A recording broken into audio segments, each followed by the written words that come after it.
और जब हम बिजनेस करते हैं तो बिजनेस करते समय में और किन किन चीजों का हम लोगों को ध्यान रखना होता है? फंडिंग तो हो गई, मार्केटिंग मतलब जो पैसे मुझे मिले हैं उसको अब हम लगाए कहाँ पे, मतलब एक तरीके से इन्वेस्ट, कि हम उसे इन्वेस्ट कहाँ कर रहे हैं, ठीक है। और कुछ, अच्छा आपने जो पैसा लगाया आपको क्या एक्सपेक्टेशन है? प्रॉफिट मतलब कुछ रिटर्न, ठीक है। चलिए अब हमारा जो टॉपिक है आज का, इसका नाम है फाइनेंशियल मैनेजमेंट।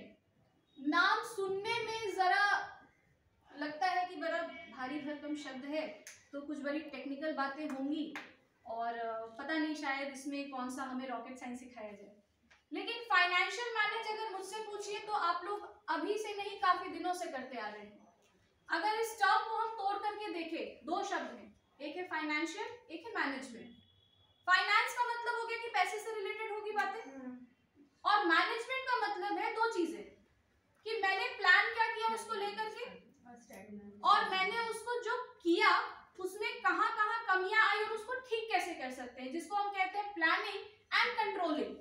दो चीजें अगर आप लोगों में से किसी ने मैनेजमेंट पढ़ा है, बिजनेस स्टडी कॉमर्स अगर पढ़ा होगा तो उसमें आपने पढ़ा होगा, हाँ, मैनेजमेंट के अंदर में दो चीजें आती, तो 4-5 चीजें हैं, लेकिन ये दो चीजें हमने पढ़ी होंगी, एक होती है प्लानिंग, एक होता है कंट्रोलिंग। जब हम बात करते हैं फाइनेंशियल मैनेजमेंट की तो ये भी उसी के बारे में बात करता है कि पैसे को प्लान कैसे करें और हम उसे कंट्रोल कैसे करें। क्योंकि हमने ये तो समझ लिया कि अच्छा बिजनेस करना है, बिजनेस में पैसे लगते हैं। बिजनेस में फाइनेंशियल मैनेजमेंट ने बिजनेस के 3 तरीके के डिसीजंस को आइडेंटिफाई किया। उसने बोला कि कोई भी बिजनेस अगर आप कर रहे हैं, कोई भी एंटिटी है, तो वो 3 तरीके का डिसीजन लेगी, जो आपने मुझे अभी 3 बताए। इसको इसने नाम दिया, पहला नाम दिया फाइनेंसिंग, पैसे आएंगे कहां से, फाइनेंसिंग। दूसरा इसने नाम दिया इन्वेस्टिंग, जो पैसे आ चुके उस पैसे को लगाएंगे कहां। और तीसरी बात होती है, नाम थोड़ा अलग है, इसका नाम होता है डिविडेंड डिसीजन।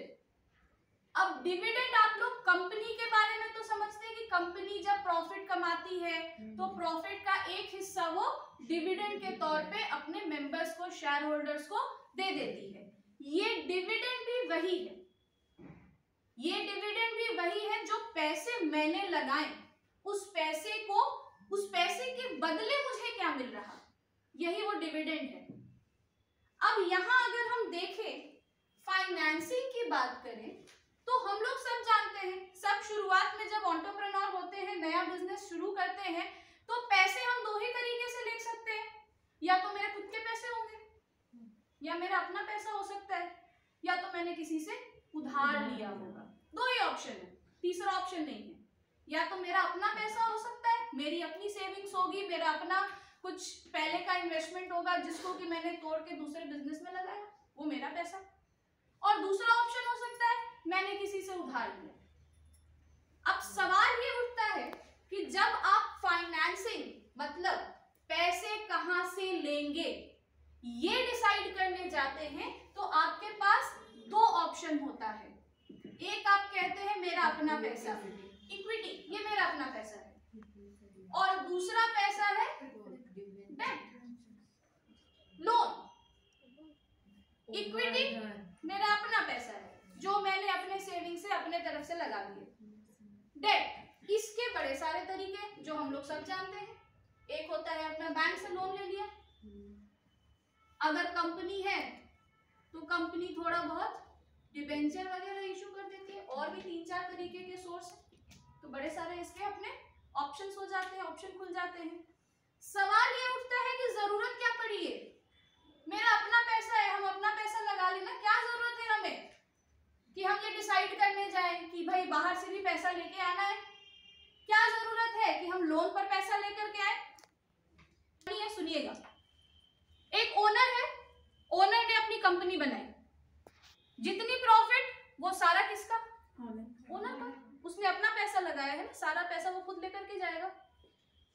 अब ओनर ने किसी एक पार्टनर को अपने साथ ले लिया और बोला कि 50% तुम्हारा पैसा लगा है, 50% मेरा पैसा लगा है। जिसने वो 50% पैसा लगाया वो क्या बोलेगा? प्रॉफिट जब होगा तो उसका 50% मैं लूंगा। दूसरा क्या बोलेगा? तुम जो कंपनी या तुम जो बिजनेस चला रहे हो वो अभी तक अपने दिमाग से चला रहे थे, अब क्योंकि पैसे मैंने भी लगा दिए, अब तुम मुझसे भी पूछोगे। मतलब मेरी तो 2 जगह से दिक्कत आ गई दूसरे से पैसे लेने में। मतलब ओनर का पैसा ही मैंने जो इशू करवाया उससे मेरी 2 दिक्कत आ गई। पहला, मेरा प्रॉफिट डिस्ट्रीब्यूट हो गया 2 लोगों में। दूसरा, मेरा कंट्रोल कम हो गया। पहले 100% मेरे हिसाब से कंपनी चलती थी, मैंने जैसे चाहा वैसे मेरी कंपनी चल रही है। अब मुझे पूछना पड़ रहा है कि मैं करूं ना करूं। मतलब ऐसा नहीं है कि इक्विटी में हर बार हमेशा सब कुछ अच्छा ही है। कहीं ना कहीं तो मुझे देखना पड़ेगा ना कि मुझे कितना प्रॉफिट अपना सामने वाले को देना है, कितना शेयर करने के लिए मैं तैयार हूं, कितना कंट्रोल छोड़ने के लिए मैं तैयार हूं। तब जब मुझे लगने लगा कि नहीं भाई कंट्रोल नहीं छोड़ सकते, तब हमने ये दूसरा ऑप्शन अपनाया कि चलो लोन ले लेते हैं। जब हम लोन लेते हैं तो वो मेरे से नहीं बोलता कि प्रॉफिट का हिस्सा दो, वो मुझसे एक सीधी सी बात बोलता है, भाई हर साल 10%, 12%, जो भी इंटरेस्ट रेट है उसका उतना मुझे इंटरेस्ट दे दो, मुझे कोई मतलब नहीं है तुमको प्रॉफिट हो रहा है, तुमको लॉस हो रहा है, तुम्हारा बिजनेस चल रहा है, मुझे कोई मतलब नहीं है। मुझे मतलब है मेरे इंटरेस्ट से। तुम बिजनेस कैसे चला रहे हो, नहीं चला रहे हो, मुझे तुम्हारे डिसीजन मेकिंग में कोई मतलब नहीं है, मुझे सिर्फ और सिर्फ मेरे इंटरेस्ट से मतलब है।